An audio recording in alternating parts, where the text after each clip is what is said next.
നമസ്കാരം. Middle east യുദ്ധം പുതിയ വഴിത്തിരിവിലെത്തി നിൽക്കുകയാണ്. ഇറാനുമായിട്ടുള്ള ചർച്ചകൾ നടക്കുന്നതിനിടെ അമേരിക്ക ഒരിക്കൽ കൂടെ ഇറാനെ ആക്രമിച്ചു. എന്നാൽ ഈ ഒരു ആക്രമണം ഇറാനെ മാത്രം ലക്ഷ്യം വെച്ചുകൊണ്ടുള്ളതല്ല, ഇറാനെ ഭയപ്പെടുത്തുന്നതിന് വേണ്ടിയുള്ളതല്ല.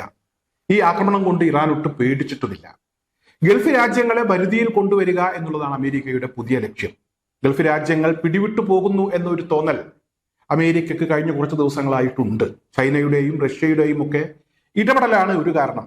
മറ്റൊന്ന്, ഇറാന്റെ വിദേശകാര്യമന്ത്രി അബ്ബാസ് അരാക്ചി മേഖലയിൽ ഉടനീളം അദ്ദേഹം എല്ലാ രാജ്യങ്ങളും കയറി ഇറങ്ങി എല്ലാവരുമായിട്ടുള്ള ബന്ധം മെച്ചപ്പെടുത്തുന്ന ചില കാഴ്ചകളും നമ്മളൊക്കെ കണ്ടു. UAE ഒഴിച്ച് മറ്റുള്ള രാജ്യങ്ങളുമായൊക്കെ ചർച്ച നടന്നു. സൗദി അറേബ്യ ഒരു സമാധാന കരാറിൽ എത്തുന്നതിന് വേണ്ടിയുള്ള നീക്കങ്ങൾ സൗദിയുടെ ഭാഗത്തു നിന്നും ഉണ്ടായി. ഹജ്ജിന്റെ സമയം കഴിയുന്നതുവരെ യുദ്ധത്തെക്കുറിച്ച് ചിന്തിക്കാൻ കഴിയില്ല എന്ന് സൗദി ഭരണാധികാരി ട്രംപിനോട് പറയുകയും ചെയ്തു. ഇതൊക്കെ അമേരിക്കയെ അലോസരപ്പെടുത്തിയിട്ടുണ്ട്, ട്രംപിനെ വല്ലാതെ വിഷമത്തിലാക്കിയിട്ടുണ്ട്. എന്നാലും ഗൾഫ് രാജ്യങ്ങളോട് ട്രംപ് ഏറ്റവും അവസാനം പറഞ്ഞത് ഇസ്രായേലുമായിട്ടുള്ള ബന്ധം മെച്ചപ്പെടുത്തിയാൽ ഇറാനുമായിട്ടുള്ള കരാർ ഉടൻ ഉണ്ടാകും എന്നുള്ളതാണ്. അതായത് ഇസ്രായേലുമായിട്ട് ഈ അറബ് രാജ്യങ്ങളെ കൂട്ടിയോജിപ്പിക്കുക. നാളെ ഇസ്രായേലിന് ഒരു ആവശ്യം വന്നാൽ അറബ് രാജ്യങ്ങളുടെ പിന്തുണ ഉണ്ടാകണം, അത് ഉറപ്പിക്കുക.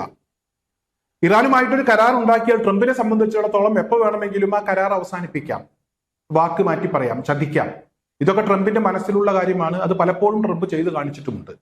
എന്തായാലും ഇന്ന് ഇറാനെ അമേരിക്ക ആക്രമിച്ചു. ഈ ഒരു ആക്രമണം പുതിയ യുദ്ധത്തിന്റെ ഒരു വഴിത്തിരിവായിട്ട് നമുക്കിതിനെ കാണാൻ കഴിയും. അതായത് ഗൾഫ് രാജ്യങ്ങളെ ഭയപ്പെടുത്തുക എന്നുള്ളത് തന്നെയാണ് ഏറ്റവും പ്രധാനപ്പെട്ട ലക്ഷ്യം. ഗൾഫ് രാജ്യങ്ങളെ ഇറാനെ ആക്രമിച്ചാൽ ഗൾഫ് രാജ്യങ്ങൾക്ക് ഒരു ഭയം ഉണ്ടാകും. ഇറാൻ തിരിച്ചടിക്കുന്നത് ഗൾഫ് രാജ്യങ്ങളിലേക്കാണ്. UAE-യിലേക്കും സൗദി അറേബ്യയിലേക്കും ബഹ്റൈനിലേക്കും ഖത്തറിലേക്കും ഒക്കെ ആക്രമിക്കും. ഇതാണ് ട്രംപ് മനസ്സിൽ കണ്ടത്. എന്തായാലും ഇവിടെ ട്രംപിന്റെ ആ മനസ്സിലിരിപ്പ് അത് നടക്കില്ല എന്ന് ഇറാന്റെ പരമോന്നത നേതാവ് മുജ്തബ അലി ഖംനായി വളരെ കൃത്യമായി പറഞ്ഞു എന്നുള്ളതാണ് ഇവിടെ ഏറ്റവും ശ്രദ്ധേയമായ കാര്യം. അതായത് ട്രംപ് ഉദ്ദേശിച്ചത് ഗൾഫ് രാജ്യങ്ങളെ ഇറാനെ കൊണ്ട് അടുപ്പിക്കുക, പ്രശ്നം വഷളാക്കുക. അങ്ങനെ വഷളാകുന്ന സാഹചര്യത്തിൽ ഞാൻ പറഞ്ഞില്ലേ, ഒരു കരാർ ഉണ്ടാക്കണമെങ്കിൽ നിങ്ങൾ ഇസ്രായേലുമായിട്ട് ചേർന്ന് നിൽക്കാൻ ഞാൻ പറഞ്ഞില്ലേ, നിങ്ങൾ എത്രയും പെട്ടെന്ന് അതിനുള്ള കാര്യങ്ങൾ ആലോചിച്ചോളൂ, UAE-ക്കൊപ്പം നിന്നോളൂ. UAE ഓൾറെഡി ഇസ്രായേലുമായിട്ടുള്ള കരാറിൽ ഏർപ്പെട്ടു. അതുപോലെ തന്നെ ബഹ്റൈനും ആ കരാറിൽ ഏർപ്പെട്ടിട്ടുണ്ട്. സൗദി അറേബ്യ ഇവിടെ നിലപാട് കടുപ്പിച്ചിരിക്കുകയാണ്. സൗദിയുടെ ആ ഒരു നിലപാട്, തീരുമാനം വളരെ നിർണായകമാണ്. സൗദി അറേബ്യ പറയുന്നത്, ഞങ്ങൾ എന്തായാലും തൽക്കാലം ഇസ്രായേലുമായിട്ട് യോജിച്ചു പോകാൻ ഉദ്ദേശിക്കുന്നില്ല.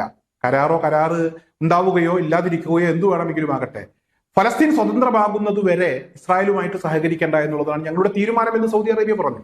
എന്തായാലും സൗദിക്കാണ് അമേരിക്ക ഇപ്പോൾ കൊടുത്തിരിക്കുന്ന ഈ ഒരു കൊണ്ടുകൊണ്ടിരിക്കുന്നത്. അല്ലെങ്കിൽ ഇറാനെ അമേരിക്ക ആക്രമിച്ചത് ഏറ്റവും കൂടുതൽ ബാധിച്ചിരിക്കുന്നത് സൗദി അറേബ്യയാണ്. സൗദി അറേബ്യ ഇറാനുമായിട്ടുള്ള ചില ചർച്ചകൾ നടത്തുന്നുണ്ട്.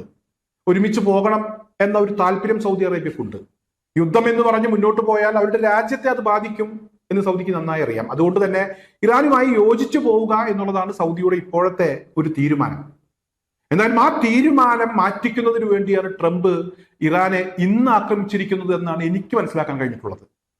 അല്ലാതെ ഇന്ന് ഇറാനെ കയറി അടിക്കേണ്ട ഒരു സാഹചര്യം ഉണ്ടായിരുന്നില്ല. ഇറാൻ അടിച്ചത് സൗദിയുടെ മനസ്സ് മാറ്റാനാണ്. സൗദി അറേബ്യ ഇസ്രായേലുമായി യോജിച്ചു നിൽക്കണം, സൗദിക്ക് അതിന് താല്പര്യമില്ല എന്ന് സൗദി അറിയിച്ചു കഴിഞ്ഞു. എന്തായാലും അമേരിക്ക പയറ്റിയ ഈ തന്ത്രം, അല്ലെങ്കിൽ അമേരിക്കയുടെ ഈ കുതന്ത്രം കൃത്യമായി മനസ്സിലാക്കിയിരിക്കുന്നത് ഇറാനാണ്. മറ്റാരെക്കാളും മുന്നേ തന്നെ ഇറാൻ അത് മനസ്സിലായി. ഇറാന്റെ പരമോന്നത നേതാവ് മുജ്തബ അലി ഖംനായി ഇന്ന് ഒരു കാര്യം വളരെ കൃത്യമായി പറഞ്ഞു. ഇസ്രായേലിന് വേണ്ടിയിട്ടാണല്ലോ അമേരിക്ക ഈ യുദ്ധമൊക്കെ ചെയ്യുന്നത്. ഇസ്രായേലിനെയും ഗൾഫ് രാജ്യങ്ങളെയും ഒന്നിപ്പിക്കുന്നതിന് വേണ്ടിയാണല്ലോ. അപ്പൊ പിന്നെ ഇസ്രായേൽ എന്ന് പറയുന്ന രാജ്യം തന്നെ അങ്ങ് ഇല്ലാതായാൽ ഈ പ്രശ്നത്തിന് ഒരു പരിഹാരമാകും എന്ന തിരിച്ചറിവ് ഇറാനുണ്ടായി. ഇറാന്റെ പരമോന്നത നേതാവ് ഇന്ന് വളരെ കൃത്യമായ, വളരെ വ്യക്തമായ ഒരു സന്ദേശം IRGCക്കും അതുപോലെ തന്നെ രാജ്യത്തെ മറ്റ് ഭരണ സംവിധാനങ്ങൾക്കും ഒക്കെ കൊടുത്തിരിക്കുകയാണ്. അതായത് ഇസ്രായേലിനെ വേരോടെ പിഴുതെറിയണം എന്നുള്ളതാണ് മുജ്തബ അലി ഖംനായി ഇന്ന് കൊടുത്ത സന്ദേശത്തിൽ വ്യക്തമാക്കിയിരിക്കുന്നത്. അമേരിക്ക ഇസ്രായേലിന് വേണ്ടി പണിയെടുക്കുമ്പോൾ ഇസ്രായേൽ എന്ന് പറയുന്ന പ്രശ്നം അങ്ങോട്ട് ഇല്ലാതായാൽ മേഖലയിൽ ശാശ്വതമായിട്ടുള്ള ഒരു സമാധാനം ഉണ്ടാകും. അമേരിക്കയും ഇറാനും തമ്മിലുള്ള കരാറുകളൊക്കെ നേരത്തെ തന്നെ നടക്കേണ്ടതാണ്. ഈ കരാറുകൾ നടക്കാതിരിക്കുന്നതിന് വേണ്ടി ശ്രമിക്കുന്നത് ഇസ്രായേലാണ്. ഈ പ്രശ്നങ്ങൾ പരിഹരിക്കുമ്പോൾ ഒരു കരാർ ഉണ്ടാകും എന്നുള്ള വാർത്ത പുറത്തു വന്ന സാഹചര്യത്തിൽ ഏറ്റവും കൂടുതൽ അസ്വസ്ഥരായത് ഇസ്രായേലിലെ ഭരണാധികാരികളാണ്. ഇസ്രായേൽ പ്രധാനമന്ത്രി ബെഞ്ചമിൻ നെതന്യാഹുവാണ്. ലെബനോനിൽ വ്യാപകമായിട്ടുള്ള ആക്രമണങ്ങൾ അഴിച്ചുവിട്ടു. അതോടൊപ്പം തന്നെ ഇറാന്റെ അതിർത്തി കടന്ന് ഇസ്രായേലിന്റെ ഡ്രോൺ എത്തി. ഈ ഡ്രോണിനെ ഇവിടെ ഇറാൻ തകർത്തു കളഞ്ഞു. പിന്നീടാണ് അമേരിക്കയുടെ ആക്രമണം ഇറാനിലേക്ക് ഉണ്ടായത്. ഗൾഫ് രാജ്യങ്ങളെ ഇസ്രായേലിനോട് അടുപ്പിക്കുന്നതിനു വേണ്ടി അമേരിക്ക വീണ്ടും ഇറാനെ ആക്രമിച്ചപ്പോൾ ഇസ്രായേലിനെ തീർത്തു കളയുക എന്നുള്ള ഒരു നിലപാടിലേക്ക് ഇറാൻ എത്തി എന്നുള്ളതാണ്. വലിയ ഒരുക്കങ്ങളാണ് ഇപ്പോൾ ഇറാനിൽ നടക്കുന്നത്. മാത്രമല്ല, ലെബനോനിലെ ഹിസ്ബുള്ളയുടെ ഭാഗത്തു നിന്ന് നിരന്തരം ഇസ്രായേലിനകത്തേക്ക് ഡ്രോൺ ആക്രമണങ്ങൾ ഉണ്ടാകുന്നുണ്ട്, വലിയ ആക്രമണങ്ങൾ ഉണ്ടാകുന്നു. ഒരുപാട് സ്കൂളുകളും അതുപോലെ തന്നെ ഗവൺമെന്റ് ഓഫീസുകളും ഒക്കെ അടച്ചിട്ടിരിക്കുകയാണ്. അവിടെ തുറന്ന് പ്രവർത്തിക്കാൻ കഴിയുന്ന ഒരു സാഹചര്യമല്ല. ഹിസ്ബുള്ള കടുപ്പിച്ചിരിക്കുന്നു എന്നുള്ളതാണ് അറിയാൻ കഴിയുന്നത്. മറ്റൊരു പ്രധാനപ്പെട്ട വിവരം കൂടെ ഇപ്പോൾ പുറത്തു വന്നത്, ഇസ്രായേൽ പ്രധാനമന്ത്രി നേരത്തെ ആശുപത്രിയിൽ ചികിത്സ തേടിയിരുന്നു, അദ്ദേഹത്തിന് ക്യാൻസർ ആയിരുന്നു എന്നൊക്കെയുള്ള വാർത്തകൾ പുറത്തു വന്നിരുന്നു. പിന്നീട് ഇസ്രായേൽ അത് സ്ഥിരീകരിച്ചു. അദ്ദേഹം ഇപ്പോൾ സുഖപ്പെട്ടു വരുന്നു എന്നാണ് ഇസ്രായേലിന്റെ ഭാഗത്തു നിന്ന് പുറത്തു വന്ന വിവരം. എന്തായാലും ലെബനോനിലെ ഹിസ്ബുള്ള ഇസ്രായേലിനെ ശക്തമായി തന്നെ ആക്രമിച്ചു കൊണ്ടിരിക്കുന്ന സമയത്ത് ഇറാന്റെ ഭാഗത്തു നിന്ന് ഏത് നിമിഷവും ഒരു വലിയ ആക്രമണം ഇസ്രായേലിലേക്ക് ഉണ്ടാകും എന്ന ഒരു സാഹചര്യം നിലനിൽക്കുമ്പോൾ ഇസ്രായേൽ പ്രധാനമന്ത്രി ഇപ്പോൾ ആശുപത്രിയിലാണ്. അദ്ദേഹത്തിന് എന്തോ കാര്യമായ രീതിയിൽ അസുഖം ബാധിച്ചിരിക്കുന്നു. ചികിത്സ തേടി അദ്ദേഹത്തെ ആശുപത്രിയിൽ പ്രവേശിപ്പിച്ചിരിക്കുന്നു. ആശുപത്രിയിൽ അഡ്മിറ്റ് ആണ് എന്ന ഒരു വിവരം കൂടെ പുറത്തു വരികയാണ്.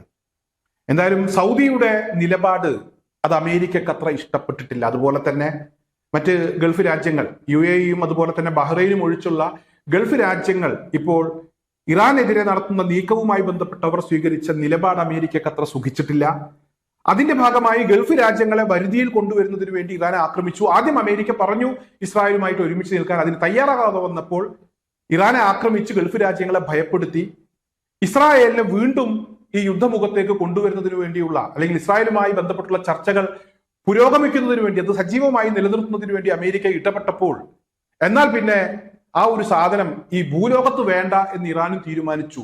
വളരെ രൂക്ഷമായ ഒരു സാഹചര്യമാണ് ഇപ്പോൾ നിലവിൽ വന്നിട്ടുള്ളത്. ഏത് നിമിഷവും എന്തും സംഭവിക്കാം. ഇറാൻ തിരിച്ചടിക്കും എന്ന വിവരങ്ങൾ തന്നെയാണ് പുറത്തു വരുന്നത്. അമേരിക്ക അടിച്ചതിനുള്ള തിരിച്ചടി ഇറാന്റെ ഭാഗത്തു നിന്നുണ്ടായി എന്നുള്ള വാർത്തകളുണ്ട്. എന്തായാലും അതൊന്നുമല്ല യഥാർത്ഥത്തിലുള്ള അടി. ആ അടി ഇസ്രായേലിനായിരിക്കും എന്നുള്ളത് തന്നെയാണ് ഇപ്പോൾ മനസ്സിലാക്കാൻ കഴിയുന്നത്.